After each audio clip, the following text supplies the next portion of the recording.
Welcome.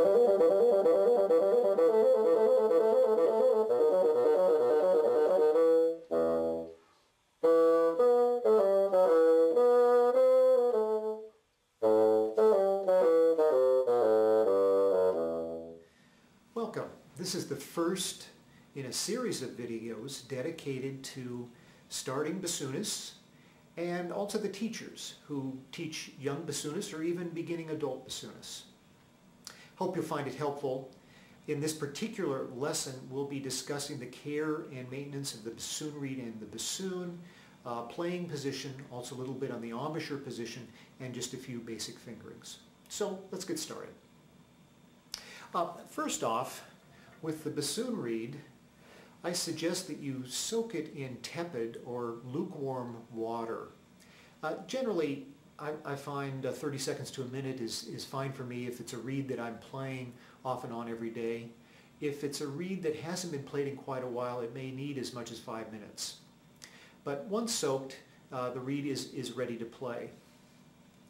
The bassoon embouchure is a very flexible embouchure.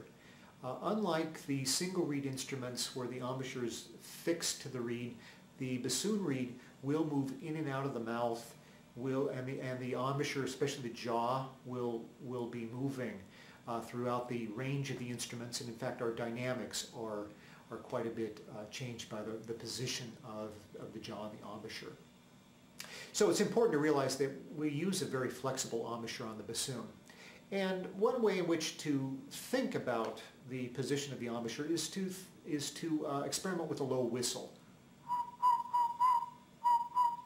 The jaw is dropped, the embouchure is sort of forming around the reed, and with that low whistle embouchure, if you just take your finger and roll your lips in a little bit,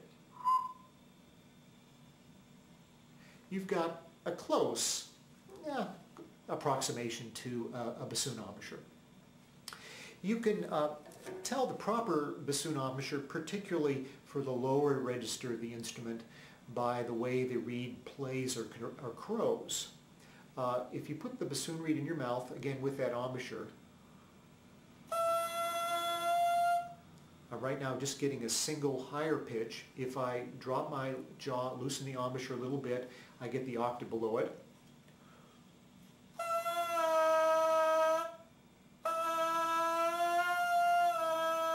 Can you hear how it's dropping in pitch? And then if I loosen it even more, we get what we call a crow on the bassoon reed.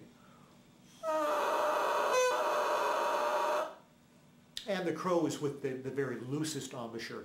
And that would be a type of embouchure that would particularly be used in the very low register of the bassoon. As you get higher and higher on the bassoon, your embouchure tends to tighten in order to get the higher notes. But for now, for the beginner, it's good to have that looser embouchure play a forte tone, a loud sound, so you use that as a reference then for the other embouchures. Okay, so we're ready now. Now that you understand a little bit of the embouchure and things, I've got to talk to you a little bit about tonguing.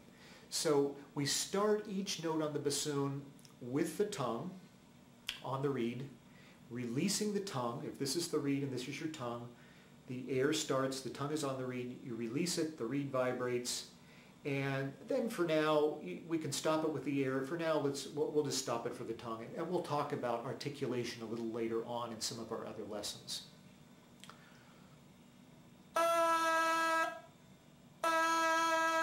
So give that a try. Start and stop with the tongue. I'm going to get a little closer. I hope I don't gross you out on this, but I'm going to show you the position that I use with the tongue on the bassoon reed.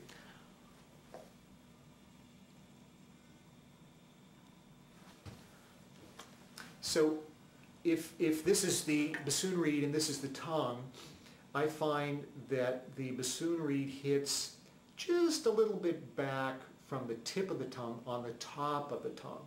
And then I release and go back and forward like that. All right, now we're ready to put together the bassoon. I know you're excited to get your bassoon together for the first time.